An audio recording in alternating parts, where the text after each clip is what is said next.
Eu gostaria que você fechasse os seus olhos e que você pedisse a Deus para que o Senhor venha falar com você, para que o Senhor venha dar a você aquilo que você precisa nesta noite. Você sabe que tudo que é construído na sua vida é pelo poder da palavra de Deus. E nós precisamos da palavra, nós precisamos do governo da palavra do Senhor. Senhor, nós amamos a sua palavra e nós nos rendemos a ela. Somos submissos ao governo dela. E nós te pedimos em nome de Jesus que o Senhor venha falar conosco. Jesus, o que às vezes nos causa um certo temor é quando tu, explicando a parábola do semeador, tu ali dizes sobre os comprometimentos que muitas vezes a sua palavra sofre em nós, sobre os espinhos, sobre a falta de profundidade, sobre a beira do caminho. E ali tu dizes que quando não existe em nós uma compreensão da sua palavra, nós não nos convertemos e não somos curados dos nossos males e de tudo aquilo que existe dentro de nós. Então nós te pedimos em nome de Jesus que nós chegamos agora no seu altar, não como pessoas que sabem, não como pessoas que podem, não como pessoas que vão adquirir informações. Nós chegamos como vasos para sermos transformados. Nós chegamos como pessoas que temos vivido desafios, que temos experimentado coisas lindas e maravilhosas diante de Ti, como pessoas que nós queremos mais, todo o poder da Tua palavra em nós. Então nós te pedimos, Espírito Santo de Deus, Tu que faz uso adequado da espada, da palavra, venha, Senhor, venha tirar de nós aquilo que não te agrada, venha limpar os nossos corações, venha nos dar, Senhor, mais intimidade com a tua palavra, venha nos dar inteligência e sabedoria para que possamos aderir à sua palavra e possamos ser curados, Pai, em nome de Jesus. Amém. Abra comigo a sua Bíblia em Hebreus capítulo 8.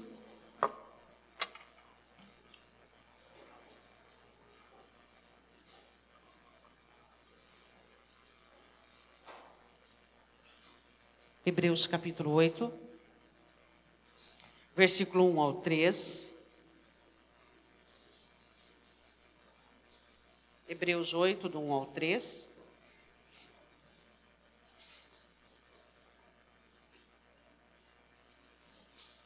Todos acharam? Amém?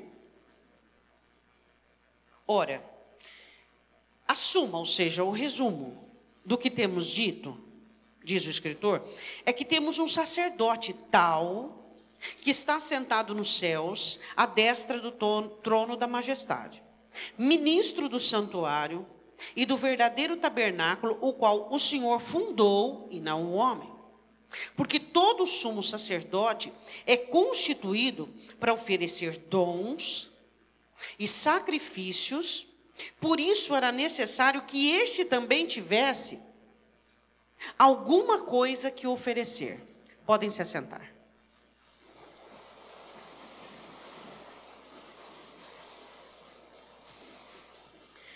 O escritor aos Hebreus, falando sobre o Senhor Jesus e sobre a importância de nós entendermos o que foi feito naquela cruz, ele nos ensina algumas situações a critério de conhecimento sobre o Senhor Jesus. O primeiro versículo que ele diz assim, vamos dar uma resumida, ele diz, vamos conseguir entender o que é que eu estou dizendo para vocês. Ele diz assim, nós temos um sumo sacerdote que está sentado à direita de Deus, à destra de Deus. O que ele está querendo dizer com isso? Ele está querendo dizer sobre o ofício do Senhor Jesus, que é intercessão e advogar. Ele intercede por nós e advoga por nós. Por quê? Porque ele pagou o preço do nosso resgate. Tá, até aqui você diz, eu estou entendendo.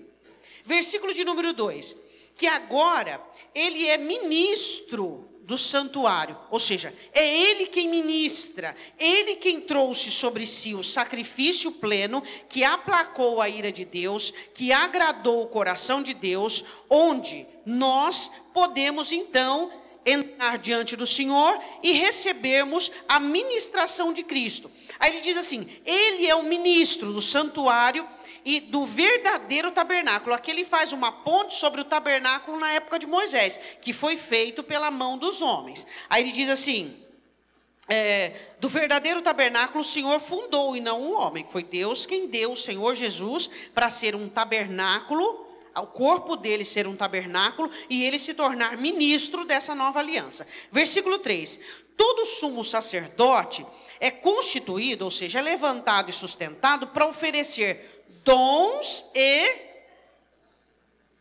sacrifícios. Então, Jesus ofereceu os dons, a vida e o seu sacrifício, que foi a sua morte. Então, todo sacerdote comparece diante de Deus para oferecer alguma coisa. Hoje, por exemplo, você veio aqui oferecer algo. Cada um de nós viemos oferecer alguma coisa. Jamais pode se colocar diante de Deus sem ter nada para oferecer. Deu para entender? Então, o escritor diz assim, todo sumo sacerdote tem que comparecer diante de Deus para oferecer algo. O que Jesus ofereceu a Deus? A vida dele, correto? Amém? Amém. Tá. Qual é essa importância da vida do Senhor Jesus ao oferecer por nós na cruz e nos trazer o quê? Entre todas as galerias de bens, de dons, de bênçãos que o Senhor Jesus ofereceu para cada um de nós. Vamos falar das galerias de bênçãos. O que Jesus ofereceu na cruz? Ele ofereceu a vida dele diante de Deus, a cruz foi o altar dele, para que ele conquistasse para nós o quê? Vamos lá. Perdão, o que mais? Salvação, o que mais? Graça, santidade, comunhão, o que mais? Tá. Existe aqui algo inserido de uma maneira muito delicada, que é a presença do homem no céu. Não amanhã e não na eternidade, agora. Aqui está dizendo que ele está à destra de Deus e que ele garantiu que eu e você pudéssemos entrar no céu. Como é que você entra no céu estando vivo? Você sabe? Como é que você entra no céu estando vivo? Por meio do quê? Da oração. Ele diz assim, nós temos um sumo sacerdote diante de Deus, que está sentado ao trono de Deus, onde ele mesmo foi o próprio sacrifício, e ele pagou, e ele comprou. Vá comigo em Hebreus 11:4. Esse sumo sacerdote, o Senhor Jesus, está à direita de Deus, intercedendo por nós. Hebreus 11:4. Fala-se então dos dois primeiros sacerdotes existentes na terra. Quais foram os dois primeiros sacerdotes existentes na terra? Você sabe? Quem foi? Quem foi pode falar, tem alguém que acertou. Hebreus 11:4, pela fé Abel ofereceu a Deus maior sacrifício do que Caim, pelo qual alcançou testemunho de que era justo, dando Deus testemunho dos seus dons. Então o escritor está dizendo que quando eu entro diante de Deus, eu tenho que oferecer duas coisas, dons e sacrifícios. Você vai precisar disso daqui a pouco. Quando você chega diante de Deus, você oferece dons e são duas coisas que você tem que oferecer. Você oferece dons e sacrifício. Nós temos aqui mencionados os dois sacerdotes que ocuparam a terra. Quem foram? Um fracassado e um de sucesso. Quem foram? Abel e Caim. A Bíblia diz nesse versículo de número 4 que Deus se agradou do sacrifício, só do sacrifício não, e também de Abel. Vamos lá comigo em Gênesis capítulo 4. Foram os dois primeiros sumos sacerdotes que ofereceram. Versículo de número 3. Gênesis capítulo 4, versículo de número 3. Vamos ver o que é que nós encontramos no sacerdote reprovado. O que você precisa entender, que quando você oferece algo a Deus, você não oferece algo isolado. A sua oferta e o seu dom tem tudo a ver com a sua essência, tem tudo a ver com você. Você nunca pode oferecer algo a Deus dizendo, o Senhor está aí, mas não tem nada a ver comigo. Você só pode oferecer aquilo que vem de você. Quando você observa Deus reprovando Caim e não aceitando o sacrifício de Caim, depois você vê as reações dele, você entende por que Deus rejeitou ele. No princípio, você não consegue entender. Quem lê essa história no princípio, não consegue entender por que Deus rejeitou Caim. Mas depois você começa a analisar toda a reação dele e a performance dele dentro da situação, você fala, tá aí, como é que podia aceitar? Às vezes você vê algo da parte de Deus para contigo, e você inicialmente você não consegue entender, ou tá, com alguma outra pessoa. Quando você vai analisar, se pudesse, a reação dessa pessoa, você consegue entender o porquê a atitude inicial de Deus, porque Deus nos conhece mais do que nós mesmos. Quando Deus recebe a oferta de Caim, que eram os melhores frutos da terra, Deus viu o coração dele e reprovou o coração dele. Deus reprova o que Caim tinha dentro de si. Primeira coisa que Caim tinha dentro de si: ignorância com respeito àquilo que Deus gostava. Primeira coisa. O que reprova Caim é, ele ignora o que Deus aprecia. Primeira característica minha e sua, como sacerdotes, que vamos entregar a Deus dons e sacrifícios, é nos interessarmos a saber o que Deus aprecia, o que é que Deus gosta e o que é que Deus quer. Você chama um vegetariano para comer na sua casa e você só coloca na mesa carne. Você está sendo uma pessoa indelicada, uma pessoa mal educada, uma pessoa que não sabe receber. A questão é, a primeira questão no seu relacionamento com Deus é você saber o que é que Deus quer e não como você quer viver. O que Deus gosta não é mais você, não é mais o que você quer que está em primeiro lugar, não é mais o que você gosta, não é mais o que você aprecia, não é mais o seu jeito, não é mais a sua maneira, não é mais aquilo que você consegue ou deixar de conseguir, mas é assim aquilo que Deus aprova. Eu e você somos caçadores dessa missão. Nós não podemos chegar diante de Deus e dizermos, é porque eu não consigo. Ou será que aquilo que te atrai não é tão atrativo a mim também? Não é mais aquilo que Deus, que eu gosto, aquilo que eu quero, o meu jeito de ser, a minha maneira de ser. Eu estou falando de dons e sacrifícios, que assim como Cristo entregou a si mesmo na cruz, nós agora somos o sacrifício, nós agora somos os dons.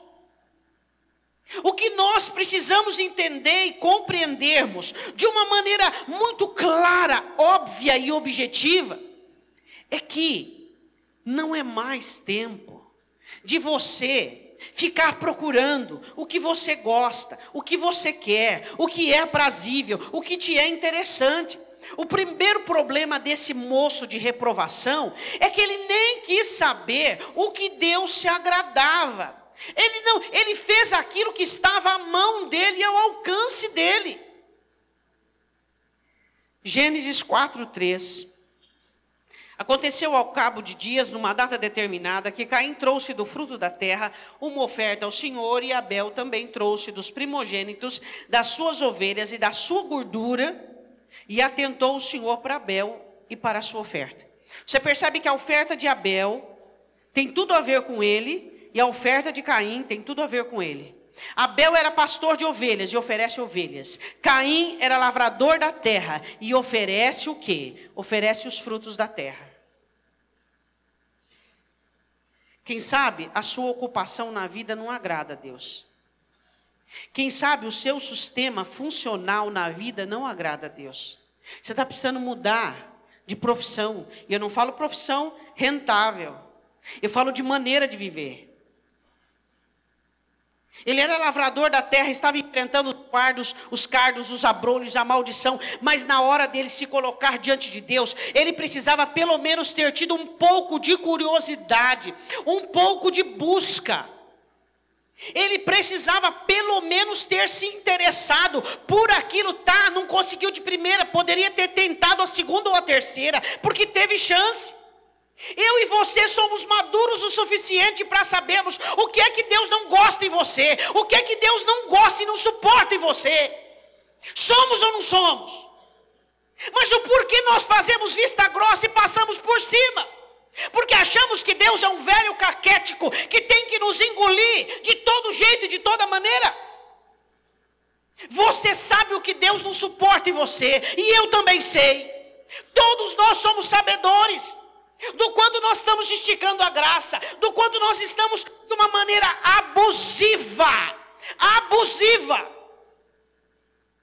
Depois você vai ler comigo em Hebreus sobre a diferença de ser abusivo e de ser ousado. Você sabe o que Deus não suporta em você, mas porque a sua vida está dando certo, porque não tem dado nada não, está tudo de bom. Quem de nós não sabemos aquilo que deve ser interrompido ontem, agora, nós devemos sair daqui limpos de tal prática, limpos de tal ação, totalmente quebrantados e entregues diante dele? Quem de nós não sabemos disso? Todos de nós sabemos, de todos os nossos defeitos e práticas insalubres para a nossa alma, todos somos sabedores disso, mas nós continuamos por quê? Essa é a grande pergunta e a grande questão, o porquê nós continuamos numa prática que tem entristecido o coração daquele que está sentado ao trono de Deus à direita, intercedendo e advogando. O escritor aos Hebreus diz assim: por que levamos Cristo de novo ao vitupério? Por que levamos Cristo de novo à vergonha? Por que nós humilhamos de novo o Filho de Deus? Com os nossos fetiches, com as nossas maneiras, com os nossos jeitos, com as nossas personalidades. Ele pouco se importa com aquilo que Deus gostava, com aquilo que Deus queria. E não é porque ele estava nem sua ignorância proposital que Deus disse assim: deixa para lá. É horroroso algumas pessoas que atribuem a Deus características humanas destrutivas. Você acha que Deus é um Deus que diz deixa para lá? Você acha que é um Deus que diz tudo bem, passou? Se você realmente acha isso, que Deus não se importa comigo e com você ao ponto de nos barrar, de nos parar, de colocar vírgulas no nosso caminho para que aprendamos. Versículo de número 5. Você percebe de novo que oferta e ofertante estão juntos. Oferta e sacerdote estão juntos. Mas para Caim, para sua oferta não atentou. Deus não gostou. O que aconteceu com ele? Primeiro, ira. Irou-se Caim. Ira. Você e a ira. Qual é a dinâmica que existe? Você e o nervosismo. Você e os hábitos que você tem de levantar a voz, de ser mal educado, de ser ríspido. Pastora, mas esse é o meu jeito. Não, esse é o jeito do velho homem. Como é que você pode unir o Espírito Santo, o cristianismo, a um crente mal educado, ríspido, que não mede as palavras para dizer, sem educação? Uma pessoa que não é polida, uma pessoa que não tem, mas é o meu jeito, é o jeito da sua avó, da sua mãe, do seu pai, mas não é o jeito que Cristo quer que você seja. É isso que nós temos que entender. Tem gente que ele não consegue entender o quê? Que o jeito dele tem que mudar. Você é uma pessoa mal educada, fria, calculista. Uma pessoa o quê? Uma pessoa que responde rispidamente. Uma pessoa que quando alguém aborda você, você não está nem aí. Finge que não escuta. Você acha que isso realmente é um papel de um cristão? Ira. Irou-se Caim. Quantos crentes que por faltar na oração, por não terem uma vida de oração, vivem irados, vivem nervosos, vivem irritados. Por quê? Por que tanta irritação? Por que tanto nervosismo? Por que tanto mal-estar? Por que você está tão de mal com você mesmo, que os seus males vão parar no alheio? Por quê? Quando você olha para esse moço, você consegue entender o porquê Deus o recusou, Deus o reprovou, um sacerdote reprovado.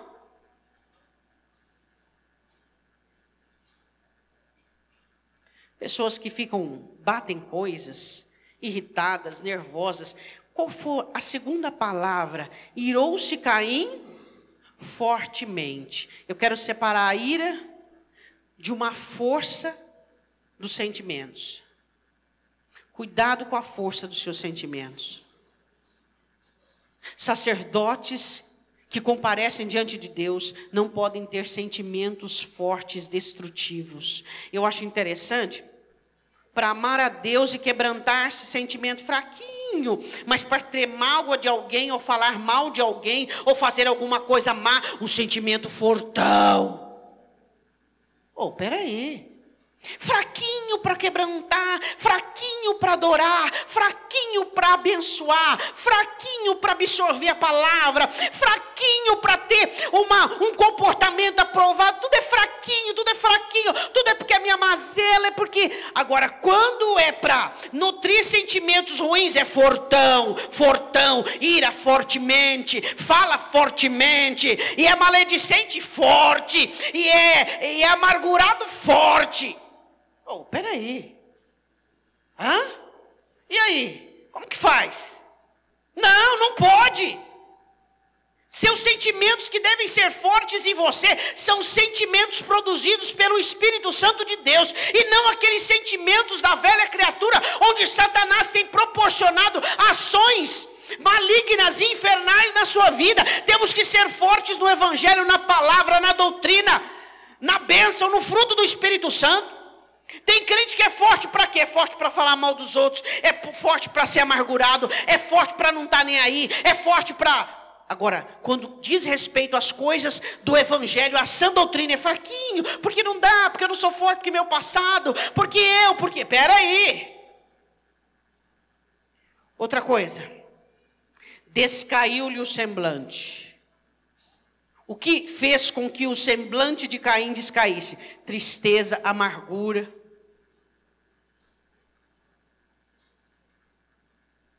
Deixa eu dizer uma coisa para você. Quando as pessoas falaram de Davi, ele tem um aspecto gentil, de semblante bom. Você é uma pessoa de semblante bom, meu irmão? Ou será que você é uma pessoa que tem um semblante caído? Porque você é uma pessoa amargurada, porque você é uma pessoa maledicente, porque você é uma pessoa que não perdoa, porque você é uma pessoa dona da razão, dona da verdade, porque você sabe tudo, pode tudo, é arrogante, soberbo. As pessoas olham para você, será que elas conseguem ver em Jesus, ou será que elas veem o quê? O sacerdote Caim, semblante descaído. Uma pessoa cujo sentimento não conseguem serem colocados diante de Deus. A negativa de Deus fez suscitar e levantar tudo aquilo que já existia dentro dele. Mas pastor, eu estou triste. Coloca a tristeza no altar do Senhor. Existem pessoas que outras pessoas têm medo da cara dela. As pessoas têm medo da sua cara? Tem medo da sua cara? Aquela face sisuda, aquela cara que vai matar 10 e enforcar 5. Peraí, meu irmão. Peraí. E aí? Ele ficou com um abatimento emocional, um insurgimento dentro de si mesmo, triste, amargurado, ressentido, descaiu-lhe o semblante. Aí vem a misericórdia e o amor de Deus, a abordagem divina. Deus tentando resgatar Caim, dando a oportunidade para ele resgatar ele dele mesmo. Fomos salvos do inferno, agora temos que ser salvos de nós mesmos. Salvos das nossas mazelas, salvos dos nossos equívocos, salvos dos nossos enganos. Olhe para o seu irmão e diga: você tem que ser salvo de você mesmo. Salvo de ti mesmo. E Deus aborda Caim com um diálogo muito simples. Foi um monólogo aqui, né? Só Deus falou, só Deus fala com você. Eu fico muito preocupada com aquilo que o Senhor diz a Isaías, a Israel, diz assim, ó: por que falei e ninguém respondeu? Por que vim e ninguém esteve? Deus fala com você e não tem esse retorno de oração. Senhor, é isso mesmo, Pai, é verdade. Senhor, eis-me aqui. Senhor, tu tem falado comigo, é assim, assim, assim. Isso aqui foi um monólogo. Deus fala e o homem não responde. A resposta dele foi matar o irmão. Você tem respondido a Deus aquilo que Ele tem falado com você? Você tem dialogado, você tem conversado com Deus sobre os pontos dos quais Ele tem tratado com você? O Senhor olha para ele e diz assim: eu vou te explicar no que se resume o ofício sacerdotal. Ele diz assim: se você fizer bem, vai ser aceito. Ou seja, ato, resultado. Tudo na vida, ato, resultado. Seu irmão não é culpado, eu não sou culpado. A questão é você. Você não fez direito, você não fez bem. É aquilo que eu sempre digo para você: nenhum sofrimento seu tem a ver com as pessoas, tem a ver com você. Você e Deus, você escolhe. Para de ficar atribuindo aos outros a responsabilidade do seu bem-estar, de você viver bem. Lê aí. Se fizeres bem, Deus está explicando para ele. Diga assim: Deus está explicando para mim. Se eu fizer bem, eu vou ser aceito. Deus vai me aceitar. Porque Jesus está à destra de Deus, intercedendo por mim, mas eu tenho que fazer bem. Depois você vai ver as regras daquele que chega diante de Deus. Não é porque nós temos Jesus lá do lado do Pai, é que nós podemos chegar de qualquer jeito. Não. Essa graça desgraçada não existe. Isso aí não existe. É graça desgraçada. Onde você acha que você foi salvo, e tudo bem, você pode viver do jeito que você quer, acabou. Isso é uma graça de desgraça. Se você fizer bem, você vai ser aceito. O que está continuando o versículo aí? Se não fizeres bem, se você não faz bem, quem está batendo a porta? O pecado. Pecado gerado pelo quê? Pela sua atitude de não ter feito bem. Aí o que vai acontecer? O seu desejo vai ser sobre você. E aí você vai ter que dominar seu desejo, ou seja, faliu. Não fez bem, o pecado bate a porta. O pecado batendo a porta, você vai ter que dominar seu desejo. O Senhor estava explicando o que estava acontecendo com ele. Você não fez bem, o pecado bateu a porta. O pecado entrou, suscitou o desejo. Agora você tem que dominar o seu desejo de matar o seu irmão. Ele venceu o desejo de matar o irmão? Não. Por quê? Porque aqui você não vê uma oração de arrependimento. Você não vê uma oração de contrição. Você não vê um homem quebrantado. Um homem reconhecendo que falhou. Um homem com uma consciência, pelo menos lógica, dizendo: peraí, onde é que isso vai me levar? Será que nós ainda temos tido essa consciência que nos faz enxergar: peraí, isso que eu estou fazendo, onde é que vai me levar? O jeito que eu estou agindo, onde é que vai me levar? Peraí, por que eu estou achando que é certo algo só porque eu consigo fazer assim e eu não consigo fazer de outra maneira? Peraí. Qual foi a atitude desse homem? Simulado. Ele chama o irmão para passear no campo. Você é uma pessoa dissimulada? Tem algumas... Todos nós temos muitos defeitos. Existem alguns defeitos no ser humano que Deus não suporta. Deus não suporta. Um deles é a falsidade, que é a mentira. Se você conhece a Escritura, você sabe que existem, todos nós temos defeitos, irmãos. Todos nós temos defeitos, todos nós. Mas a falsidade Deus não suporta. Deus não suporta a mentira. Deus não suporta o engano. Ao invés dele, ao ser abordado por Deus, não queria pedir por mão, não queria conversar, fosse dar uma volta, fosse pensar, fosse falar com Deus, não.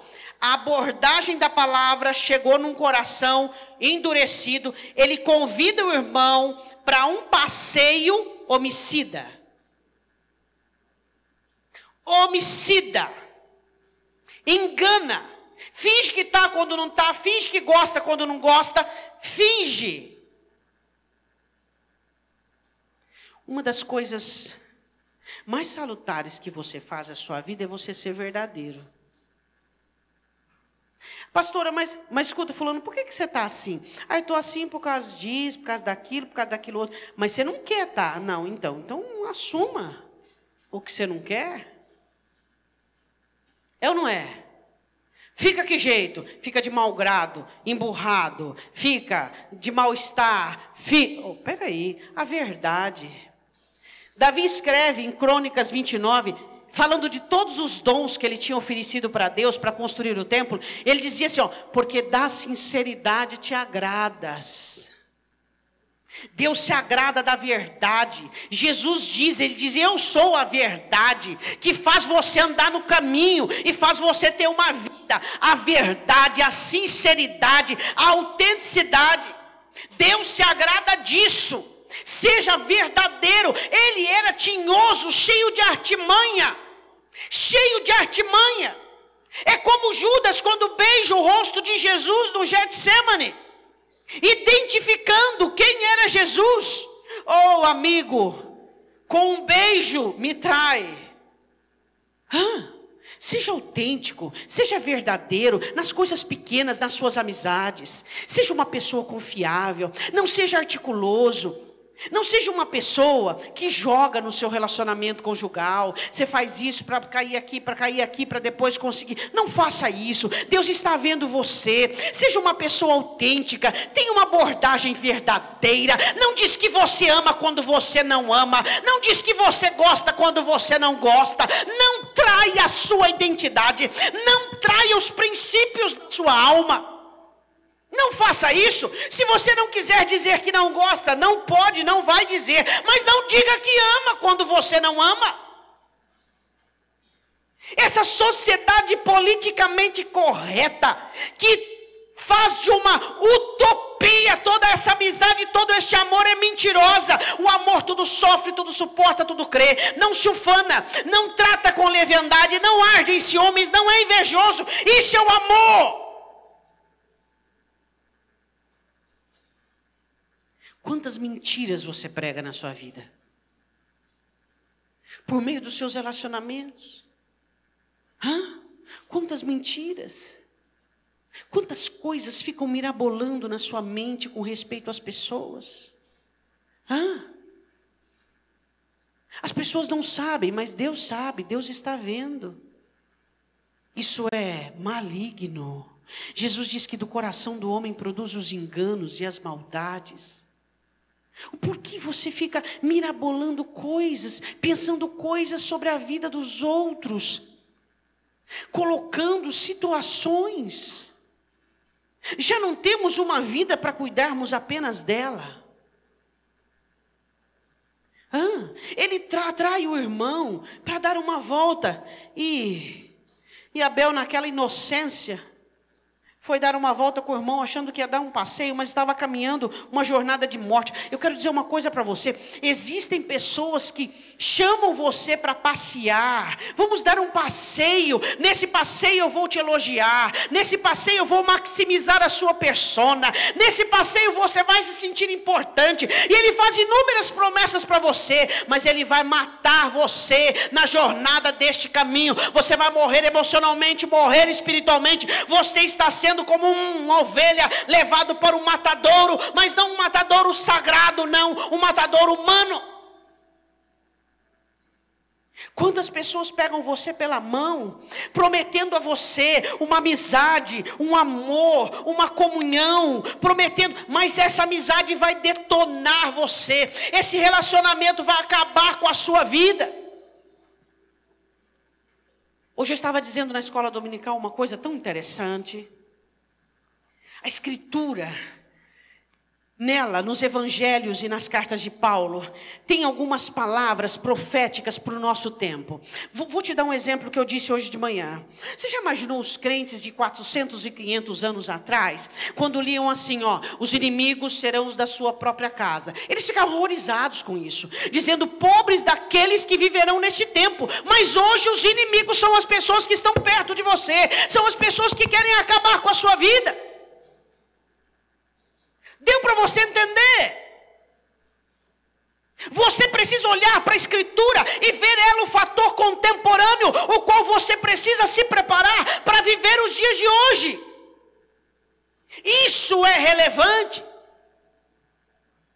Quantas jornadas da sua vida que você fez de uma forma inocente, doando, entregando, acreditando e confiando, e isso quase te levou para um matadouro humano, onde sua fé quase combaliu, sua esperança, sua comunhão. Isso tudo por quê? Porque pessoas têm dificuldade de serem autênticas, de serem verdadeiras. Aquele lugar onde você não precisa impressionar ninguém, aquele lugar onde você não precisa desenvolver papéis, aquele lugar onde você não se preocupa, esse é o lugar que tem que centralizar sua vida. Você tem que ter uma vida. Você tem que ter uma vida. Você tem que ter uma vida. Você tem que ter uma vida. E Abel vai e morre. Pastora, por que Deus não impediu a ação de Caim? Fica para outra mensagem esse assunto. Ele fala com seu irmão, e quando Deus diz assim, o sangue do teu irmão está clamando, onde é que está teu irmão? Ele diz no versículo 9, não sei. Não sei, mentiroso. Mentiroso. Você sabe o porquê o filho pródigo, na parábola do filho pródigo, ele exala toda aquela abertura da parte de Deus pela sinceridade. Pequei, fiz, falei, errei, ponto. Agora é a hora do perdão cristão. Agora, não, mas por que eu não falei por mal? Não foi bem assim. Pelo amor de Deus, vai passar óleo de peroba na cara? A Bíblia diz que a nossa face não tem que ser de madeira, mas de pedra. Sua face é como um seixo, firme, forte, não de madeira. Nossa face tem que ser de pedra, não de madeira. Firme, destemida. Não sei do meu irmão. Como não sabia? Tinha matado o moço. Como não sabia? Ele diz, não sei. Ainda ele diz, sou eu guardador do meu irmão. Quer dizer, cheio de desculpas, de enfeites, de traquejos, de maneiras e manias. Diga comigo, isso é nojento. Errei, falei, menti, cobicei, adulterei, prostituí. Pecado tem nome. Pecado tem nome. Pecado tem nome. E desculpas não é só na terra. Vai ter desculpa no céu, sabia? No dia do julgamento. Os cheios de desculpa, os que vivem de desculpa. Senhor, eu orei em teu nome, libertei os demônios e eu profetizei e eu, desculpa, como que tu não me conheces se eu... Outra coisa no versículo 14, características de sumos sacerdotes que são como Caim. Ele diz assim, tá, tudo bem, o Senhor me amaldiçoou desse jeito, toda pessoa que me encontrar vai querer me matar. Na situação... Você viu o que ele fala? Ele fala, eu sei que eu não verei mais a sua face. Mesmo sabendo que ele estava desligado de Deus, novamente o que fala mais para ele é o umbigo dele. É se safar. Se safar. Ele não quis saber se ele estava separado de Deus, não estava contrito e nem quebrantado, não estava arrependido. O negócio dele é o seguinte, toda pessoa que me vir vai querer me matar. O umbigo dele é maior que tudo. Será que eu estou falando características de crentes? Será que você, como um cristão, tem alguma empatia com características? Vamos falar de novo. Ignorância com respeito à vontade de Deus é aquilo que você pode, aquilo que você consegue, que te é pertinente. Ira, nervosismo, comportamento, sentimentos fortíssimos para o mal. Não sabe fazer coisas boas e se ira quando existe a negativa da parte de Deus. Comportamento maquiavélico, cheio de traquejos, cheios de plumas.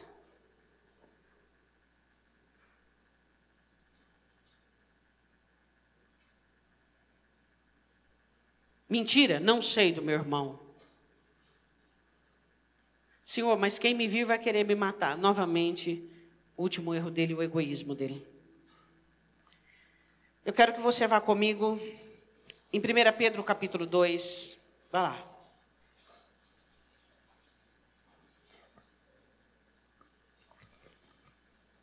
1 Pedro capítulo 2, versículo de número 5.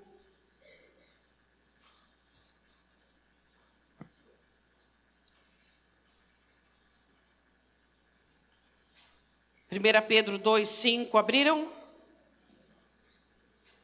Vós também, Pedro diz, nós, como pedras vivas, sois edificados, casa espiritual. Primeiro ponto.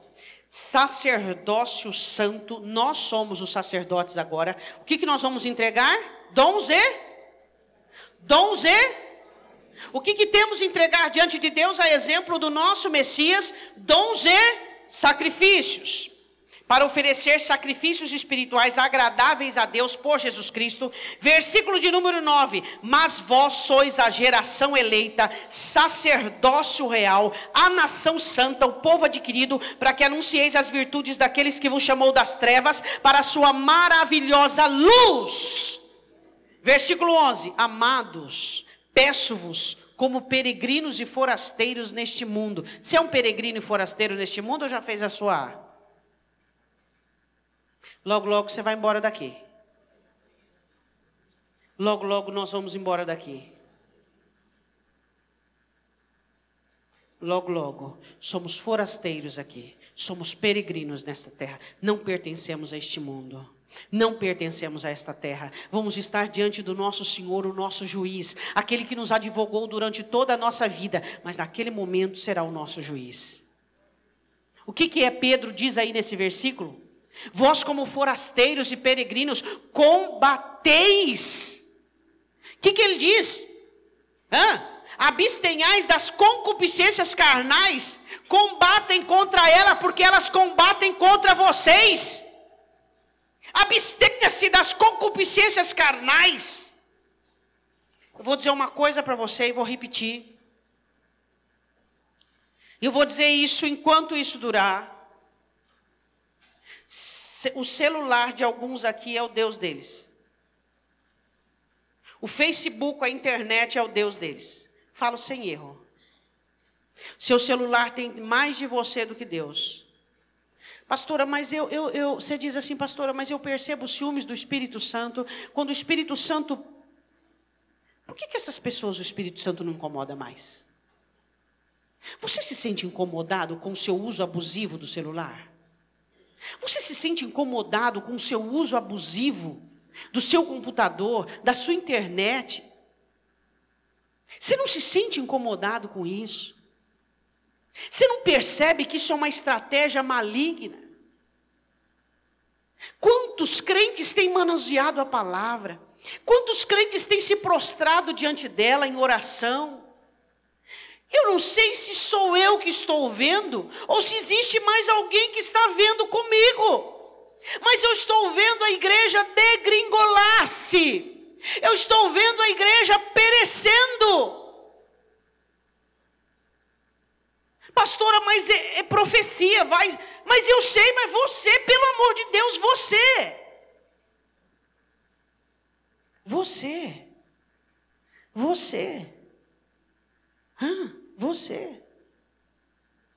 Como é possível? Como é possível? Como é possível? O seu uso abusivo da tecnologia, onde o Espírito Santo não tem mais lugar dentro de você, mas lugar... Pastor, eu não gosto quando fala disso, mas se você está aqui é porque o Espírito Santo quer que você ouça. Não gosto, pastor, eu sou viciado de celular, não gosto. Mas se você está ouvindo, é porque tem chance para você. Tem chance para você. Sua alma fica retorcida, você fica com indigestão e fica querendo que acabe logo, querendo que acabe logo.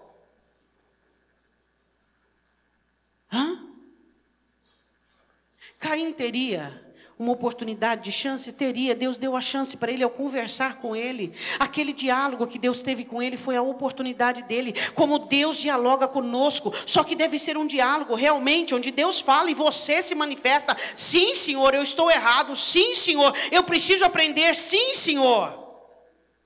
Ele diz assim: abstenhai, fique fora das concupiscências carnais que combatem contra a alma. Uma mulher cristã que fica nesse negócio de Facebook, Instagram, querendo saber a vida das outras e querendo saber com quem está. Você acha que isso é uma mulher cristã? Pastor, os tempos mudaram, a palavra de Deus continua e permanece para sempre, é por ela que nós vamos ser julgados. Uma mulher que você manda abrir em Joel, ela não acha. Não acha. Você acabou de ler o texto, ela não acha. Mas para digitar aquela coisa no celular, pode ser até digitadora profissional, de tanto que é rápida. Peraí, meu irmão. Peraí. Não lê a Bíblia, não fala com Deus, e ela acha que é crente. Não, tudo bem, tá, tudo bem. Só que achar que é crente aí é outra coisa. Aí não, aí é muito engano, é abdução geral. É abdução geral. Porque uma coisa é outra coisa é você achar que é crente. Porque você vem à igreja, porque você leva a cesta básica, que você faz um telefoninho para alguém, ou que você nasceu no berço evangélico, ou você. Peraí, meu irmão. Pelos frutos conhecereis. É o fruto que você deu ano passado, ou não é o fruto que você está dando agora?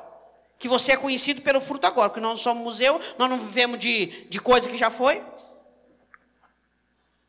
Dá para você entender?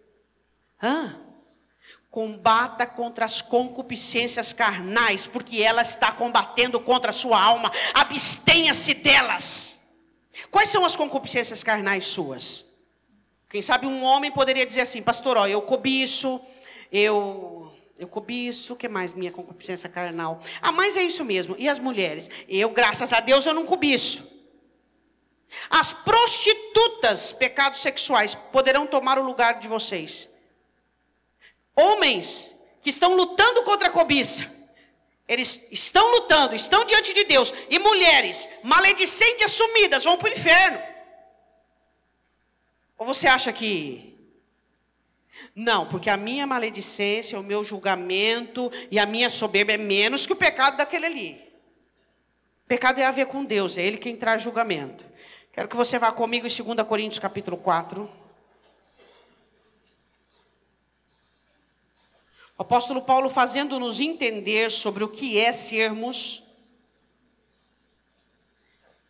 prestarmos esse serviço de dons e sacrifícios diante de Deus. 2 Coríntios capítulo 4, versículo 8. Ele diz assim: em tudo somos atribulados. Então esse evangelho de Alice é mentiroso.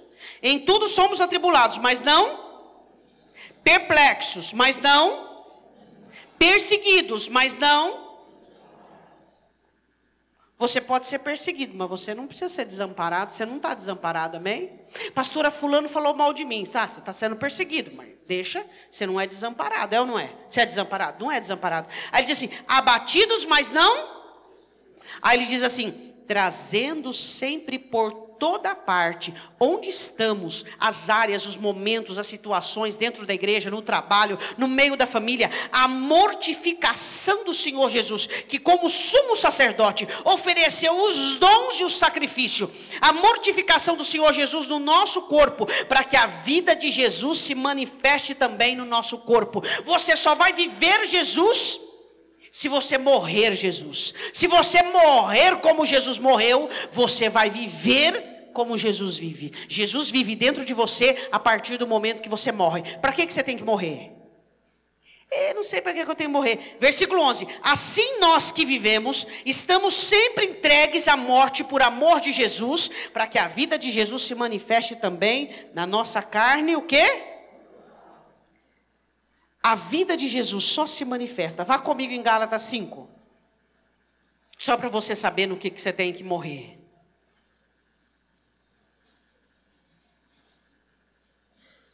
Gálatas 5:19. Concupiscência carnal, adultério. Jesus disse: se você olhou, já adulterou. Adultério, fornicação. Relacionamento de pessoas casadas com não casadas.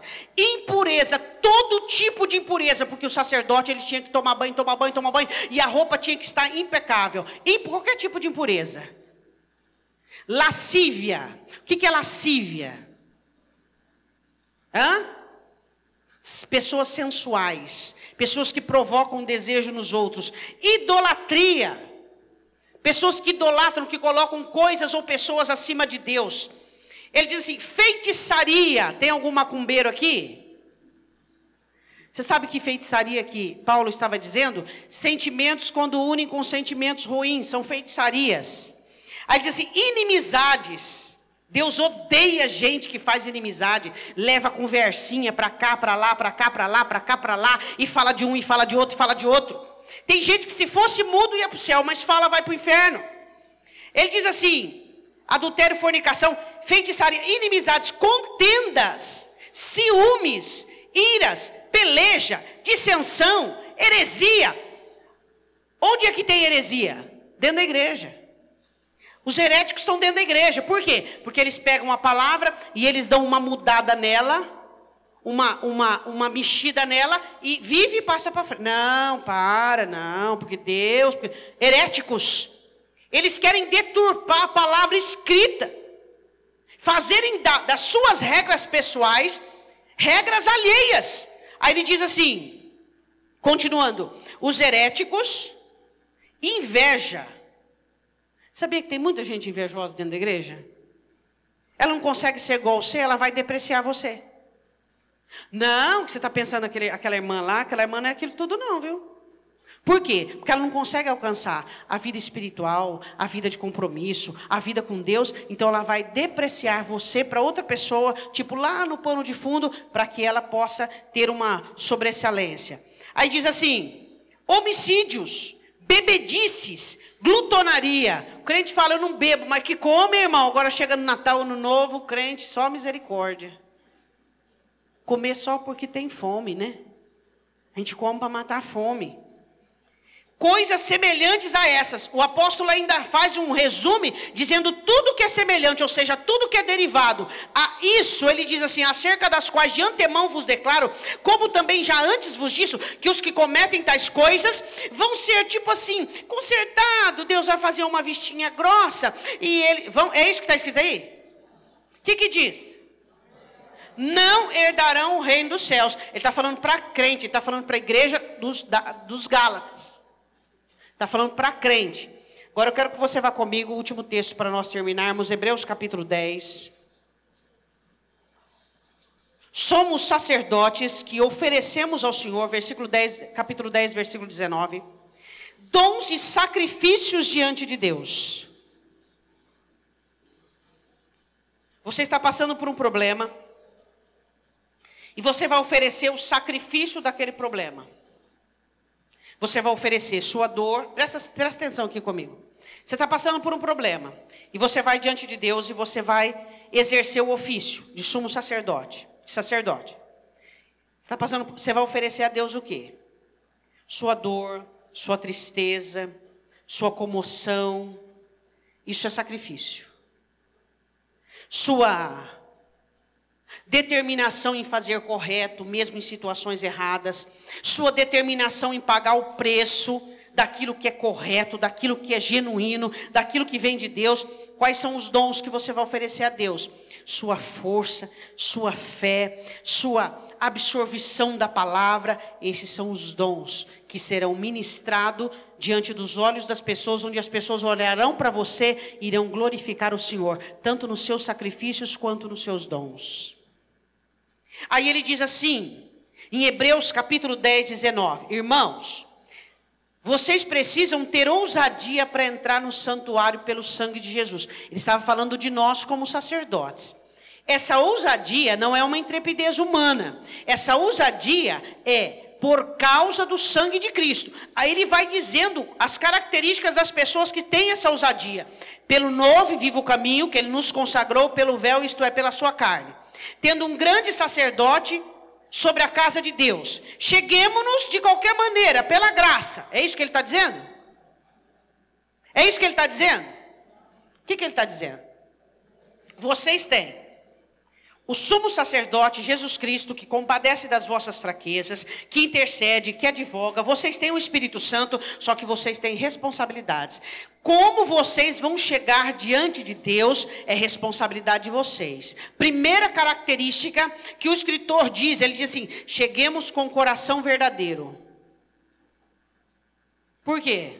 Porque os crentaiados só têm coração mentiroso. Coração verdadeiro, o que é um coração verdadeiro?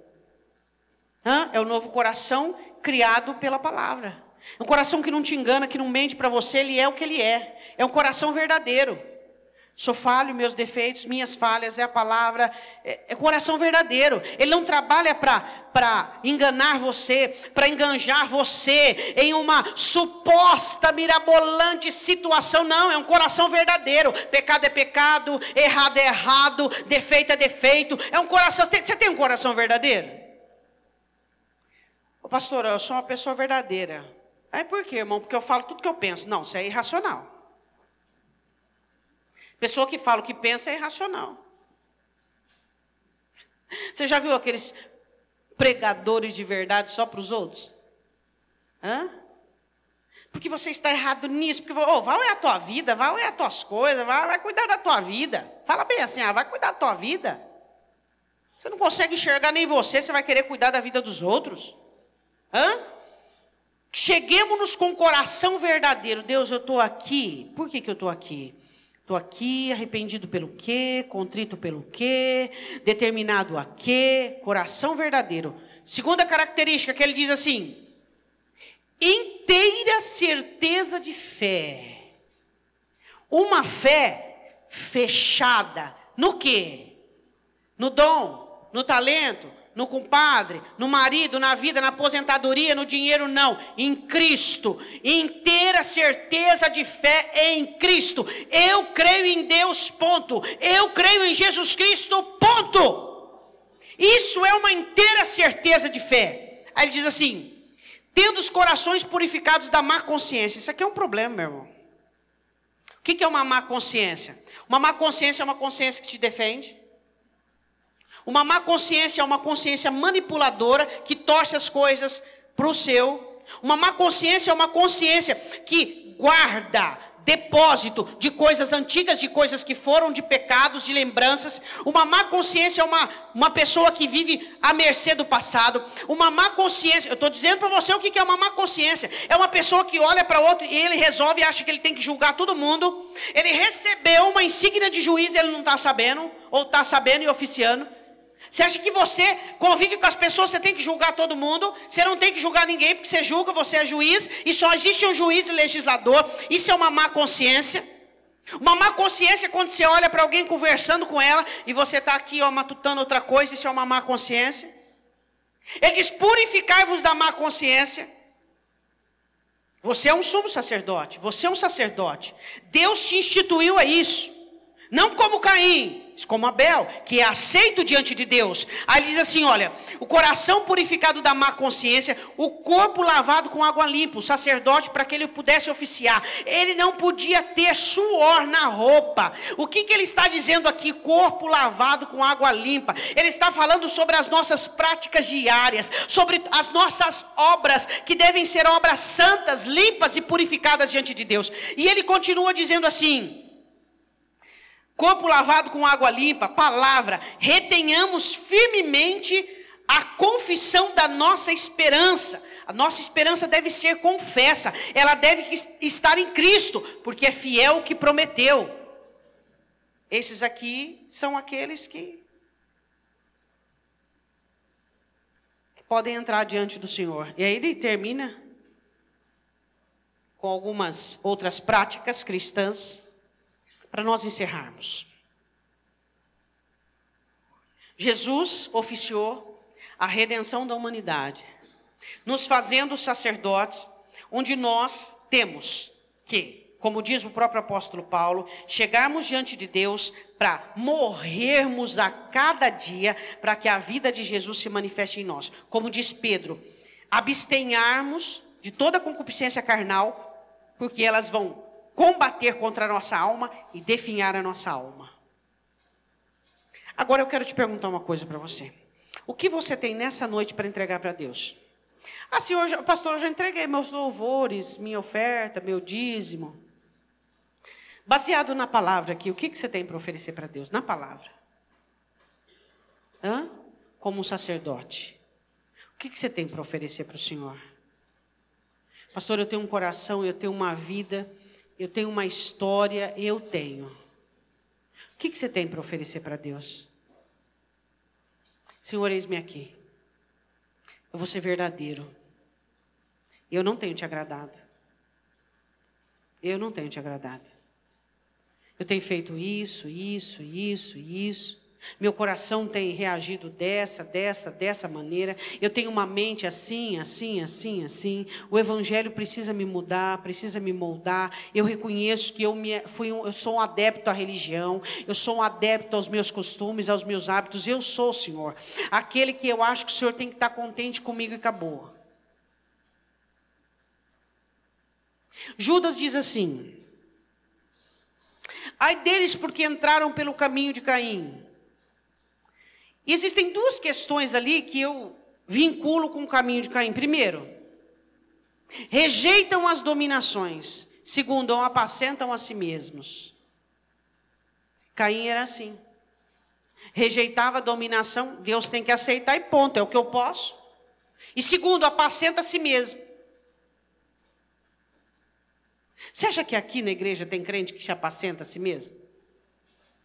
Sim ou não? Porque eu estou bem, porque Deus está me abençoando, porque nada acontece comigo de ruim, ele apacenta a si mesmo, ele mesmo. Não, porque eu estou certo, porque eu estou correto, porque essa... Espera aí, nós temos o altar do Senhor. Hoje eu posso me prostrar, você pode se prostrar. Hoje nós podemos dizer, Senhor, me perdoa, eu estou arrependido, por favor, me perdoa. Eu posso, você pode, mas vai chegar um dia em que eu não vou poder e você não vai poder. Por isso que o texto começa com Hebreus capítulo 8, que nós temos um sumo sacerdote à direita de Deus. E ele entregou algo, a vida dele, e eu tenho que entregar e você também. Deus está nos dando uma chance de um coração verdadeiro. Deus, eu estou frio. Deus, eu me tornei calculista. Deus, eu não gosto mais da sua palavra. Eu virei caixinha de promessa. Deus, e vai falando, e o Espírito Santo vai convencendo. Deus, eu sou frio. Deus, eu sou uma pessoa que julga os outros. Deus, eu sou uma pessoa má. Eu sou uma pessoa má. Deus, eu sou uma pessoa que maquina, eu sou uma pessoa cheia de maquinações, custa. Nós dizermos isso para Deus, custa. Deus, eu cobiço, Pai, eu adultero, eu traio. Senhor, eu.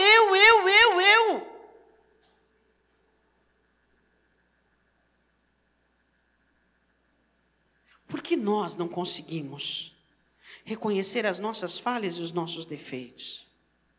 mas diante de quem é amoroso, diante de quem é perdoador, diante de quem intercede por nós, diante de quem deu a vida por nós. Será que é tão difícil assim eu e você hoje reconhecermos: Senhor, eu estou desviado dentro da igreja, eu não leio mais a Bíblia, eu não adoro mais, eu não canto, eu não tenho uma vida de oração. Senhor, eu estou desviado, mas eu apacento a mim mesmo. Eu falo para mim que eu sou crente, eu falo para todo mundo que eu sou crente, e eu venho à igreja aos domingos e às quartas, e eu sou crente, Deus, mas eu estou desviado. Ninguém vai te escutar, ninguém vai te recriminar, é você e Deus. Só que a questão é a preocupação de você não ser aceito por Ele. Essa é a preocupação. Você fica tão preocupado se fulano te aceita, se Beltrano gosta de você. Meu irmão, Deus rejeitou Caim, Ele não aceitou Caim.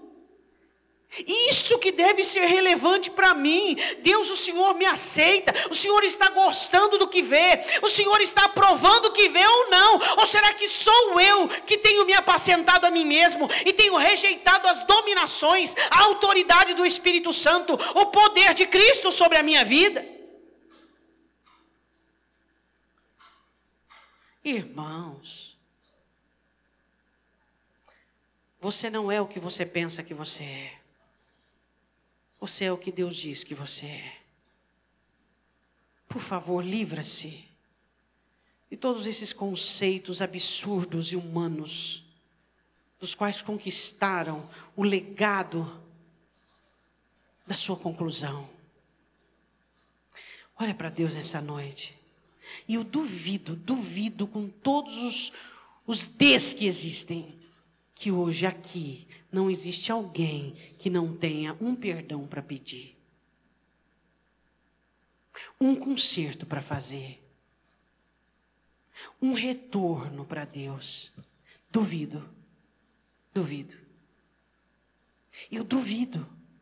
Mas se Satanás disse para você que não, e se você ouvir isso é porque você está mais longe do que eu acho que você estaria. Todos nós hoje temos um conserto para fazer. Todos nós hoje temos um perdão para pedir. Todos nós hoje precisamos dizer: Senhor, eu quero oficiar o meu sacerdócio. Eu quero te entregar dons e sacrifícios. Eu quero confessar o meu pecado. Eu quero ter uma mente limpa, um corpo lavado, uma fé genuína. Eu quero, Deus. Quero que você feche os seus olhos.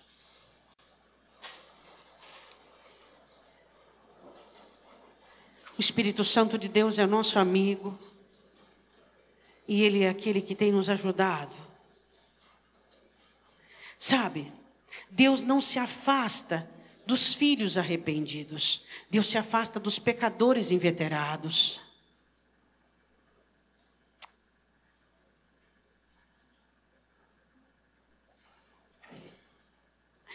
Quem sabe você não gosta mais da palavra. Quem sabe você fica incomodado com a palavra. Quem sabe a palavra não tem mais aquele espaço que tinha no seu coração. Quem sabe você não tem mais aquela paixão por Deus. Quem sabe os seus pecados não te incomodam mais.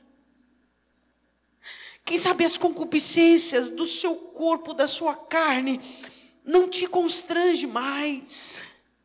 Diz para Ele: volta, Espírito Santo, volta, Espírito Santo. Eu quero ter nojo dos meus pecados. Eu quero ser constrangido pelas minhas concupiscências. Volta, Espírito Santo, volta. Eu quero ser convencido, eu quero ser guiado, eu quero ser ensinado. Você pode pedir para o Espírito Santo de Deus restaurar o teu altar, para que haja sacrifícios, como o próprio Paulo diz. morremos todos os dias como sacrifícios vivos e oferecemos dons a Deus, a nossa alegria, o nosso louvor. Fala com o Senhor, fala com Ele.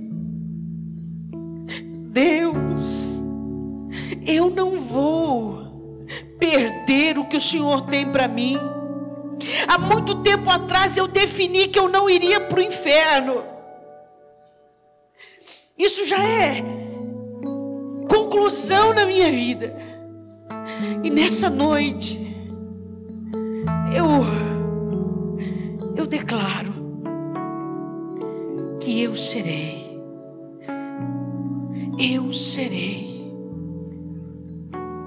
um altar, o altar do Senhor nesta terra. Eu declaro que eu vou voltar a amar a sua palavra, que eu vou entender que não são os outros, mas sou eu e o Senhor. Deus, eu me embrenhei por uma vida de pluralidade, Pai, me esquecendo que eu sou único, que eu sou singular, e que sou eu e o Senhor. Eu preciso voltar a te amar como antes, eu preciso voltar a te querer como antes, eu preciso voltar a te servir como antes, a depender de ti como antes, eu preciso te querer como antes, Deus.